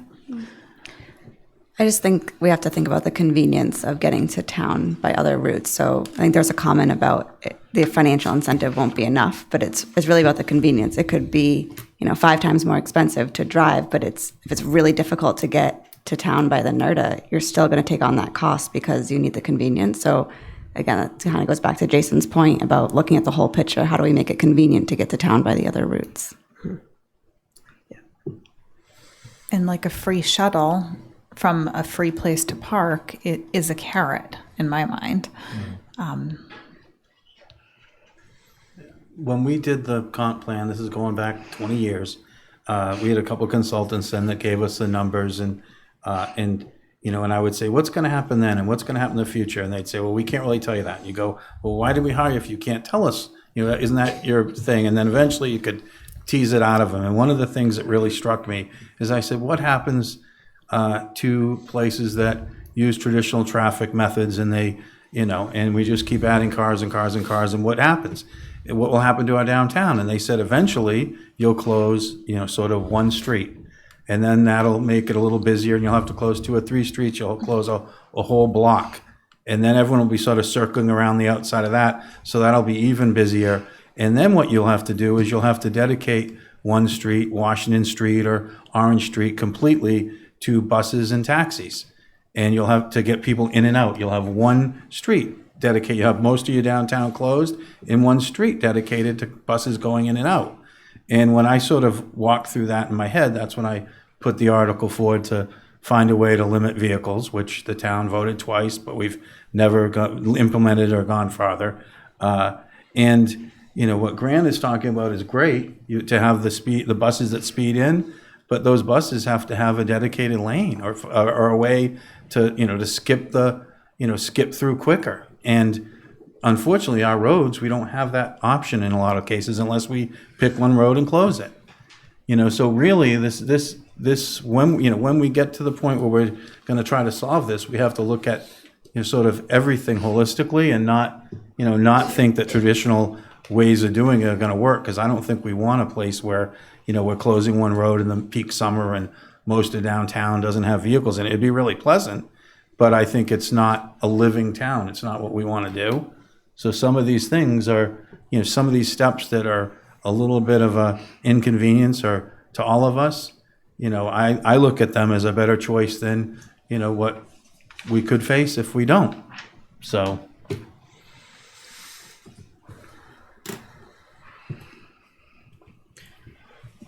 Next steps, the only thing I was going to ask. Are we comfortable with the recommendation for 2020? Do you want to vote, Libby? That'd probably be a good idea. Okay. Are we ready? Yeah, I to think vote on those, the 2020 implementations? I just wanted to highlight Christy's point about the possibility of not just a work group, but public input on each of the decision points. I think that has been valuable. So I really agree with that too. I actually like that instead of the work group. But we can publish it and make it design it very much like the solid waste summits, and we can keep track of the various people who spoke and specifically invite them and put an ad in the paper and stuff like that. But maybe, we have several and each session is dedicated to one of the decision points. I think that's a really great idea. And then my only question, Rick, before we vote is, when will we have a sort of a committee? When will we have a parking committee, and will there be citizens on it? How will we address that part of it? Because I think that's more important than having 6 meetings and talking about it, is having a set amount of people who could put their time in along with staff to work on this. I don't have a committee in the works at all. If the board wants that, then you'll have to figure out what charge you want and go from there. We don't have the staff support right now to support another committee. I guess our idea was that the parking coordinator, once hired, would be researching, interpreting the data, getting all the necessary things set up that are outlined here. I know there was talk about a parking commission, but my own opinion is that for example, in some of the other towns that have this, they don't have parking commissions. They have staff people hired specifically to oversee and run the program. So that is not a recommendation that I have. If you all want to see that, then that is up to you, and we'll make it happen. But it just seems like another layer of bureaucracy to me. For me at this stage in it, I'd like the professional advisement, and I'd like the decisions to still stay with us. But that's... That's my take. I think that this is too big. I think it's something I'd like to come back to. I think it could be a key part, but I think it's something after the next 12 months. I think right now it's not clear to me exactly what they would be doing, who it would be. So I think having the next 12 months to bring it back up and look and see if that would be appropriate and helpful. And I just think if we could have 2 or 3 people that were helping with this, that we have, as you can see on our packet here, I'm very interested in this and spend a lot of time on it, but I know I don't have enough time to make sure that the RFP for the license plate readers is appropriate, that the ones we choose have been vetted properly, that we've taught, like, there's a lot of details that will, if you do that right, what you get will be right. And you need the committee also, and I'm going from what Parking Jason advised us, you need a committee and you need members of the public to be speaking in favor of it, saying, we've worked with the staff and here's the thing that is going to work the best for all of us. And so I just, I think, I would hate to see us wait a year, and have someone hired a year from now and not start looking at data until a year from now. And there's a lot of issues that I think, anyway. Well, So I firmly believe we need a commission or a committee or somehow involve some other people who have more time than we have. Well, that would be, again, why we are recommending the position of the parking coordinator. And the idea is that that position would be filled before the summer of 2020, and that person would start putting in place the structure that needs to be put in place. The only thought I had is that for the landfill, where we do have the waste summit, we do have the landfill work group as well. And so I think there's some advantage to having the workshops, and then there's a group of people that have gone to each one and then sort of digest the information. Mm-hmm. And if that's just going to be staff, but I think the work group at the moment for the landfill does have a mixed group. So I don't know if that's something in between, but again, it has obviously members of the public and internal as well. Or maybe, no, it's mostly internal actually. Mm-hmm. Yeah. I think a work group or committee makes sense for this next summer or next fall. We get somebody hired in April or May, and they dig into all this, do all the things that you're just saying, right? And then reporting back to us all the details, and then say, okay, we need a committee starting in September to really prepare for what's really going to be tough is 2021. Mm-hmm. I know you're saying like, no, we need it now. I think we need it. I'm being consistent. Yeah. I've seen this from the beginning, but yeah, but I agree. I think we need it come this summer or fall, not 12 months from now, not next, because November is January pretty much, and with everything that's going on, I would start it earlier. But I want to get that admin person. Let's get the admin person, and then then form something is what we're thinking. Okay.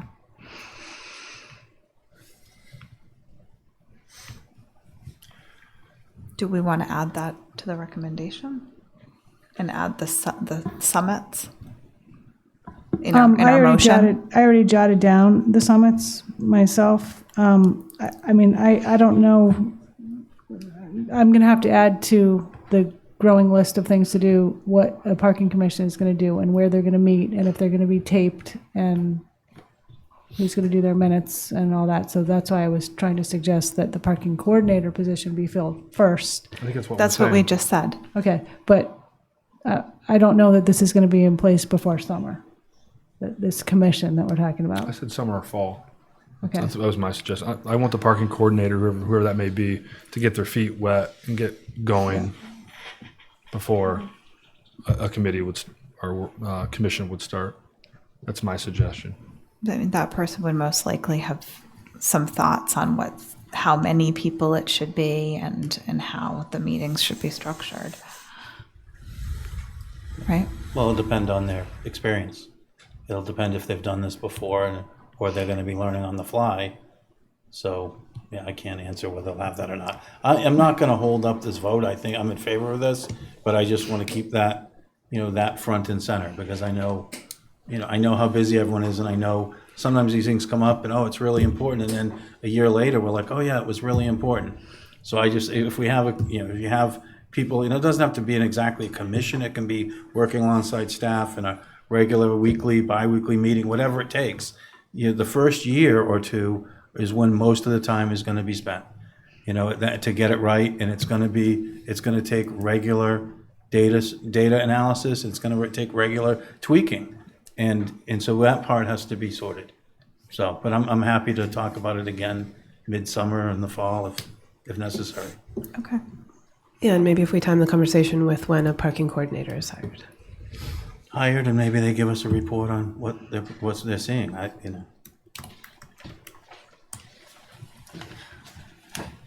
Okay. So I would make a motion to approve the revised recommendations. Second. All those in favor? Aye. Any opposed? Motion carries unanimously.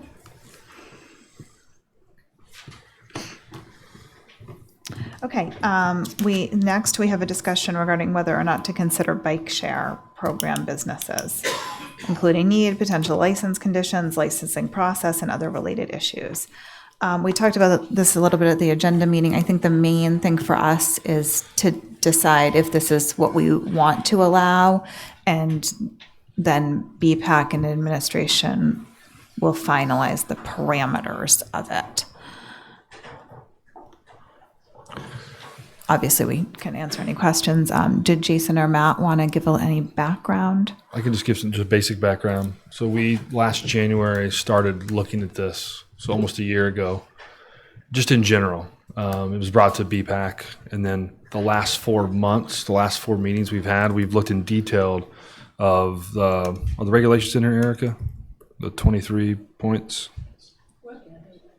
Yeah, they are. There it is. Yeah, it's page 103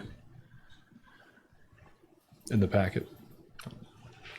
So we looked at this in detail and edited it and went over it and added things. And of course, town council has to look over it. But our thought, I'm trying to make 4 detailed meetings. I'm trying to recap it. Is we like the idea. We want it to succeed. We want it to be a pilot, and we want to make sure that it succeeds and to put things in here that the bikes just aren't left everywhere, because that's the fear and that's the assumption of a program like this. Is just the advantage of it is also the disadvantage. The advantage is you can pick up a bike with your phone, you push a couple buttons, you ride the bike wherever you want, and you drop it off. And so there's a fear of there's just going to be bikes everywhere. And with the technology now, you can have 10, 20, 30, 40 geofence spaces where the bikes have to be left in those spaces or they get charged, just like the scooter you rented in DC, right? If you take a picture of it, put it here, you get fined if you leave it there. So there's ways with technology now that they're not just left on the side of the street or left on the beach, because the fees that come with that are too much. I think it goes in along with our strategic plan of offering alternative modes of transportation. There's a convenience factor that people will pay more for Uber and different things because it's convenient. This is a convenience. I think we need to start off with 50 or 100 bikes, not 2,000, and see how it works and learn from it. And the last thing I'll say is we really like the data that could come from this. And I think we put in this, or we should put in this license agreement that we can receive any data that we're looking for, where the bike's going, just to help us make bigger decisions. So that's my first take at it. And Matt was in all these meetings as well. And Mike Burns is our admin for BPAC, and he dug into all this as well. Yeah, and we did it. Number 20 or 21 talked about sharing data. Mm-hmm. And I think I think yes, we want to do it, but we want to do it slowly. I think we want to require these types of businesses to have a license. I know we had something from town council about how to do that. I think that's important to get in place now before a bunch of people just decide we can do whatever we want, and then we have to deal with it. And since we're just talking in general about whether we want to try this or not, I think we should also be thinking about, do we want scooters? Do we want, there's a lot of other things that these businesses are dropping off in cities and just leaving them there. And so I think, having it, go bikes, we all agree, we're doing bike paths, et cetera. Are we set up for some of the other types of things? I'm not sure that we are at this point. I mean, I'd be happy with trying bikes, since it's a known quantity. And I think what we did, we went back and forth on BPAC, and we came away with, we really want this to be point to point.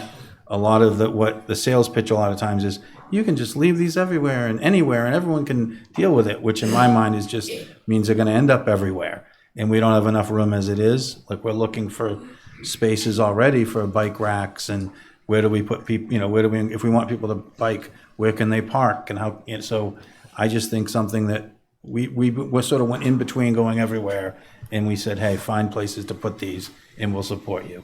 There's been a couple companies that have expressed interest so far, and so that would have to be sorted.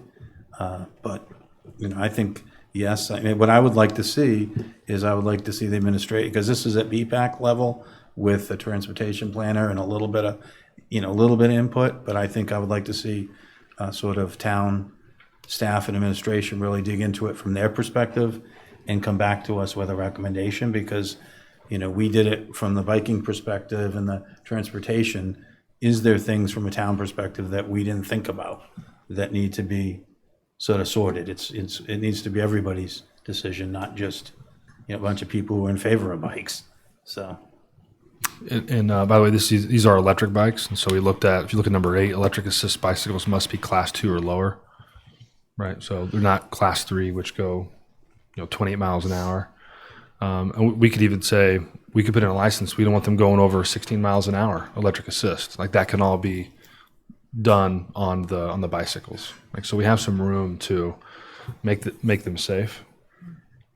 put a throttle on them and keep them at a certain. Mm-hmm. Yeah, you can push the throttle, but it only takes you to 16. After that, you'd have to pedal, for example. So we're doing this at a good time versus 4 or 5 years ago. Technology's gotten, really good.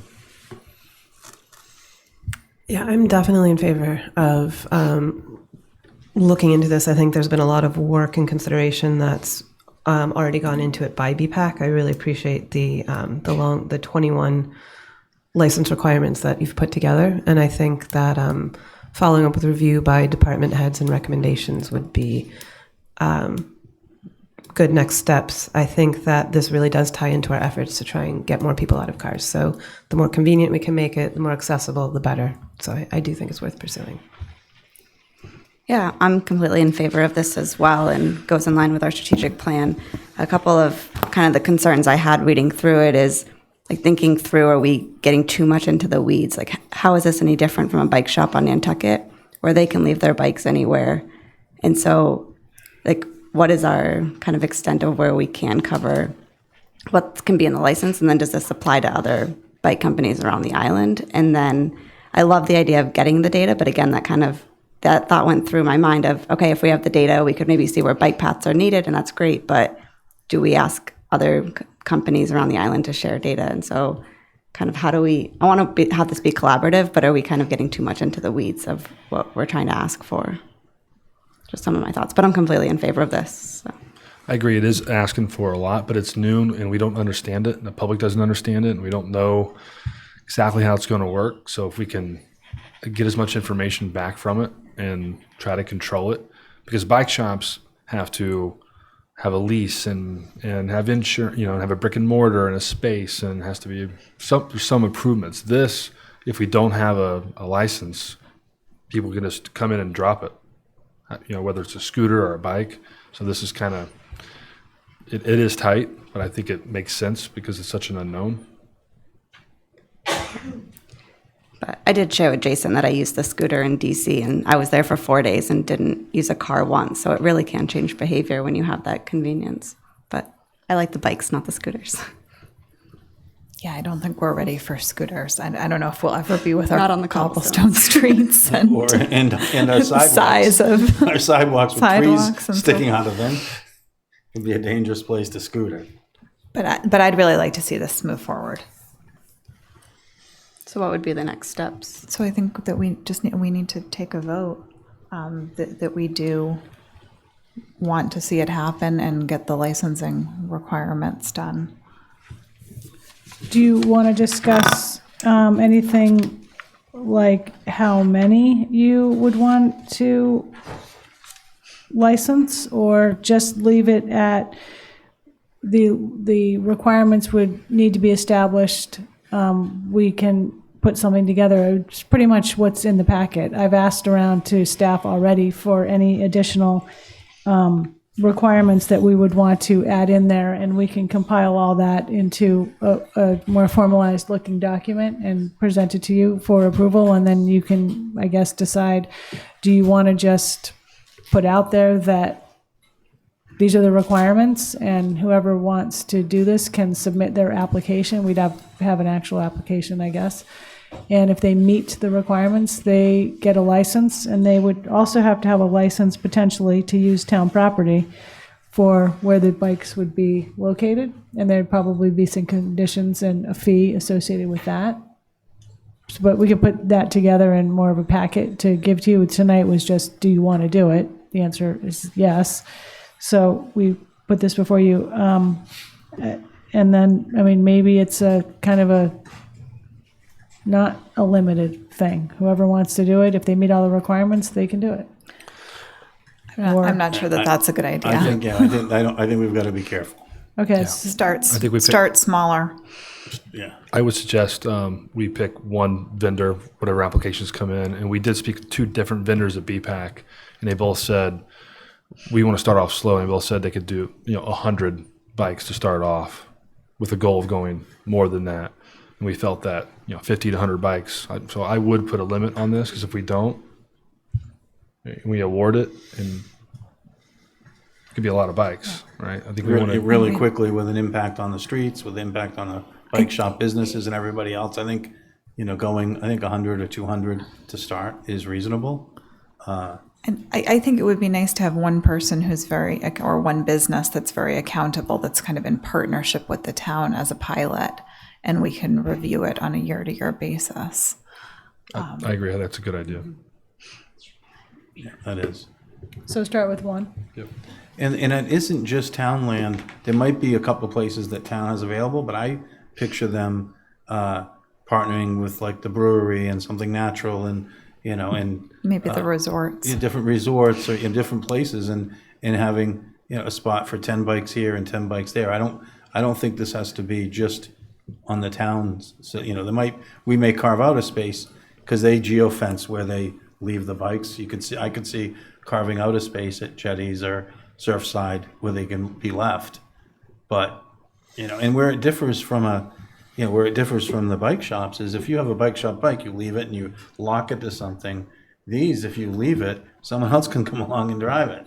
Unless you've put it in the bike, unless you put it somewhere and locked it. If you've left it and dropped it and it's in a geofence area, it's available. Well, you can keep ownership. You can keep paying for it. You can keep paying for it, yeah, and lock it. But so they're going to move from place to place and be reset. So I think, anyway. Yeah. And they'll have to go into charge. Yeah, and the way that it was kind of explained to me is it would be, different bike racks would be where it would be parked. So it wouldn't just be, let's give them a town spot, like a parking spot to park in. It would be at bicycle racks around the island. Private businesses, bicycle racks, yeah. Well, but some of that has to be in the application and has to be decided upon in the license. Yeah. And so because you have to know where they're going to be, because you just don't want them to fill up every. It's sort of. I don't think we need to get too in the weeds of the details. I think that we can. I think we've probably given the right input, and then BPAC and town administration can finalize the details. Does that make sense? Mm-hmm. We probably bring it back to you at some point in December for finalization. So I'm gonna have to look to some other people to help put this together, because we're completely tied up with town meeting and the budget right now. Okay. Do you think we could get it by December 4th? I hope so, but I myself am completely committed to your budget presentation. So I'm going to have to delegate it to others. But I think early January is fine. Yeah, or December 18th. Tobias, did you want to make a comment? Yeah, just a brief comment. In general, I just wanted to say, Tobias Glidden, I own an electric bike company on Nantucket called Wheels of Delight, and we started out a year ago or 2 years ago selling electric bikes. They were new to the islands. We wanted to push the envelope because we wanted to get people to think differently about transportation. And we started renting them last year. We did a bunch of different trainings. We've done thousands of trips on electric bikes that I've sent people out on. So I have a lot of experience. I'm very interested in what the town is doing. I think there's definitely some nuances that I think are really important when it comes to Nantucket. You know, there's a lot of education that comes when you talk to someone and you can tell someone, hey, you know what, don't take this bike out. It's not for you. Or you can tell someone, hey, you know, this is the best route out of town. And it makes Nantucket's experience for people who come here really nice, and I think that's important. I'd also just encourage the board, you know, to make sure they're reaching out to folks who have brick and mortar bike shops, who have a lot of experience. You know, one of my experiences when I was on the select board was Uber started coming into Nantucket. And I remember sitting down talking to some of the cab drivers, hey, you know, should make sure you're engaged in the process. And, you know, they weren't as much as engaged in the process, and I think that really had an impact in our community in the long run. And, you know, the control kind of we have as a town over what our town is perceived of when people come to visit here and how we use those services. And so I just wanted to say, you know, as we evolve as a community, do we want to have all this micro mobile parking? You can leave your bike anywhere. I think a lot of those pieces are good. I love going to New York City and jumping on a Revel moped. You know, it's all electric, but it's really dangerous in Brooklyn, you know? You know, we started out our business to get rid of mopeds, so that was kind of our idea. So I think you guys are heading in a great direction. Love to be involved, and I think it's a really positive thing for the island, so thank you. Just so Tobias and the public know, on one of our BPAC meetings, we really dug into this. There were 2 or 3 staff members from one of the bike shops who made suggestions and really dug in and made edits, and it was a really good conversation. So we have reached out to them and tried to bring them in and get their perspective on it. Okay, ready to vote? Motion to move forward with a design of a license. Second. All those in favor? Aye. Any opposed? Motion carries unanimously. For one applicant. Thank you. For one applicant to start. Well, multiple applicants, but for one license. One license for a year. Yeah. Okay. All we have left is committee reports. I have a couple. All right. So just the 2020 Census Committee's been meeting regularly to prepare for that, and there is an open position. We have a 20-hour per week position to help throughout the whole next year, so it's not just a position through April. The census actually kind of takes place all the way through October with a lot of the finalizations. So if you know anybody looking specifically bilingual, would be great to help with that.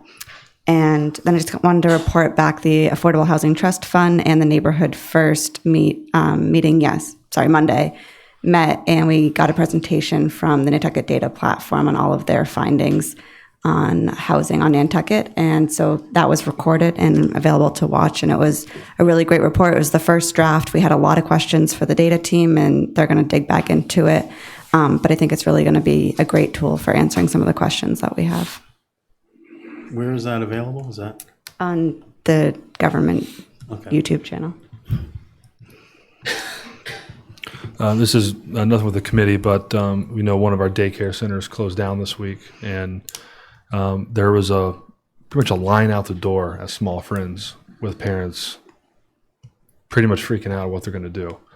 And I had this vision because my wife and I are working parents, and we have a 2-year-old. If for some reason Small Friends was to close down, I don't know what I would do. I don't know what we would do. I'd be calling my mom like, "You're moving from Indiana, you're coming this way." And so I thought, you know, at the select board, how does this relate to us? We talk a lot about elderly and end of life and our own home, but we don't really have discussions on this part because we've allowed private entities to handle it somewhat. And I don't know if we need to talk about it more in future senior centers or future facility needs.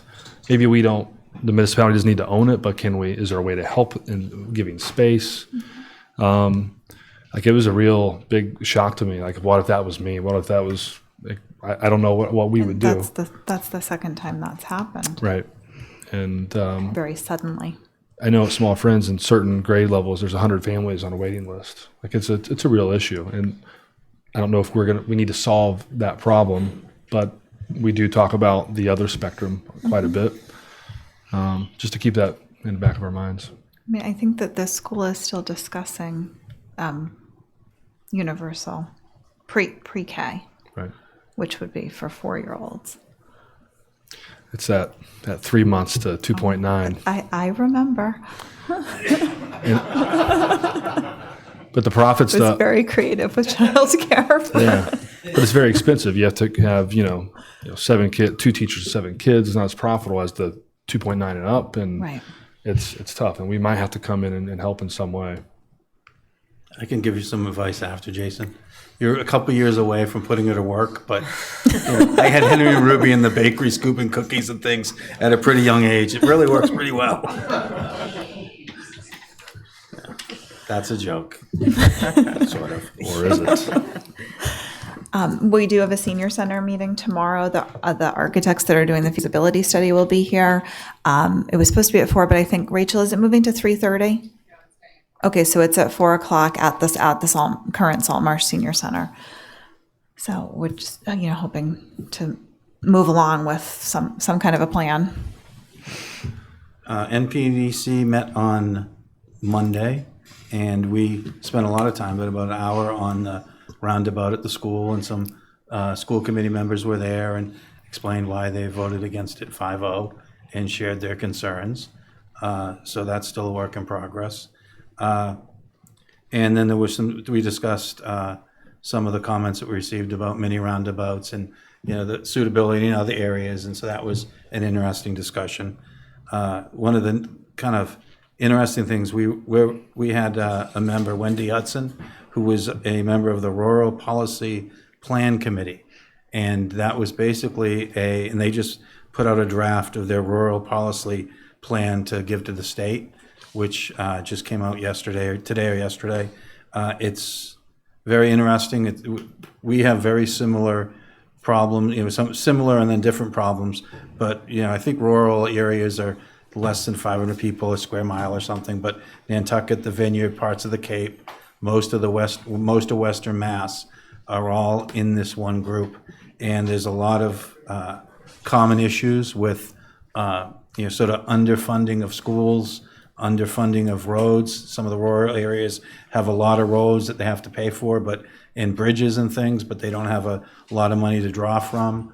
Most of the growth has been in Boston of jobs and tax base, and it's been falling away from a lot of these other communities. They have a lot of problems with affordable housing. There's places like us in the Vineyard where people can't afford it, and say these parts of the Berkshires where even though it's cheaper to live there, you can't live there. There's no place. So there's a bunch of things that are similar, and there were some good recommendations that came out of it on a bunch of these different issues, doing with schools and and transportation and jobs, a lot of issues like that.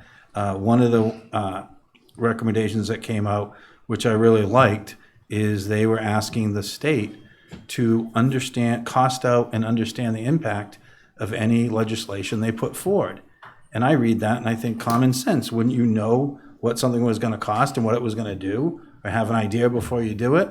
But that, a lot of times that doesn't happen, even at the state level. It doesn't happen to us sometimes, and we're trying to improve it, but it doesn't happen at the state level. And so some of the things that change end up costing us a lot of money. Like some of the simple changes that go through haven't been costed out and figured out. And so, I was really happy to see that they're asking for the state to follow the same best practices that the state's asking us and we're asking ourselves to follow.